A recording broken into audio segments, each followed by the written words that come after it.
where a new Ebola outbreak has been confirmed in Kasaï province.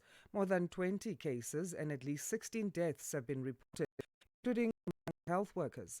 The remote location and poor infrastructure are making the response especially difficult. Doctors Without Borders, or MSF, working alongside the Ministry of Health and the World Health Organization, has deployed teams to help contain the spread. To help us understand the situation on the ground and the role of treatment and vaccination, we're joined by Dr Hilde De Clerck, who is Emerging Infectious Diseases Referent at Doctors Without Borders. Dr. De Clerck, good morning, and thank you for making time. Good morning. Can you give us a sense of the current situation on the ground in Bulape? So we've not yet heard our teams after the weekend or nor the health authorities, but I can only confirm that the number of cases is just about 20, 25 for what we know, with indeed, as you were saying, around 15 people who passed away, unfortunately. The good news is, I think, that there were already some teams that were working along the Ministry of Health teams and the WHO teams, as you were saying. So we had around 10 people on ground. But the good news is that over the weekend, we could reinforce those teams. So both WHO and ourselves managed to bring in some extra experts, including medical staff that was, very heavily needed, as well as extra equipment. What are the main challenges that your teams are facing in getting help to those who are affected? So initially, it was really what you were mentioning, that it's quite a remote area, which makes supply of both people, extra personnel, and material quite challenging.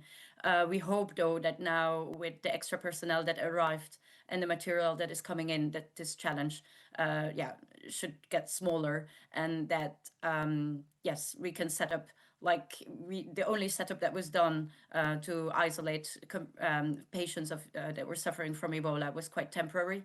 But now with the extra personnel and the extra material, we think that we can set up a bigger structure that is more suited to give Ebola patients the care they need.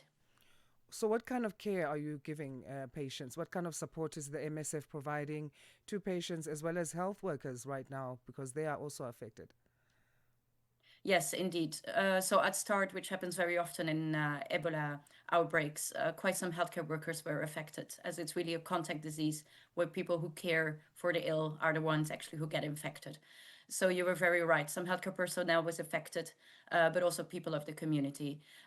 So what consists of the treatment is that you give supportive treatment in terms of things like fluids, antibiotic coverage. But luckily nowadays, there's also a specific treatment against Ebola for which you need like pumps, infusion pumps to give it. So all this material was brought in. And despite some challenges, the Ministry of Health of Congo already managed to treat with this specific treatment quite some patients.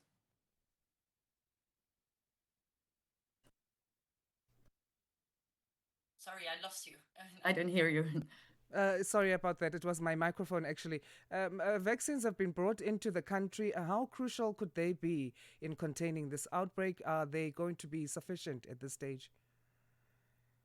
Yes, vaccination can be helpful, but you have to see it as an extra pillar that does not change anything in the classical response. So the classical response really consists of following affected families, so affected patients and the families, which is often the close contacts that fall sick themselves. And this is the most crucial actually to control outbreaks, is really rapidly detecting new patients and isolating and treating them. This said, since we have the vaccination, it can absolutely be an additional tool to help to control the outbreak. So it's often given to contacts and contact of contacts, which you can consider as like the social circle of patients. And indeed, the vaccine can help, to reach a more rapid control. Sorry. As we speak of controls, the Ebola is not new in the country. It's the 16th outbreak of the virus in the Democratic Republic of Congo. What are the lessons that the Health Ministry is gathering and also sharing with you in terms of response efforts to Ebola? I think, yeah, it's multiple. It's little lessons. So I think one big thing is really to have this specific treatment I was talking about, as well as the vaccines ready. So for this, you need actually good stockpiles in the world. Um, Stockpiles are often made by, or at least supported and coordinated by WHO. But indeed, also affected countries. It's good if they have stockpiles themselves. And so indeed, both in terms of treatment as well as vaccines, there were smaller stockpiles still ready in Congo, which they used. And now I think one of the things to do very early on was bringing in extra treatment and extra vaccines as needed. All right. Well, thank you so much for that update, Dr. De Clerck.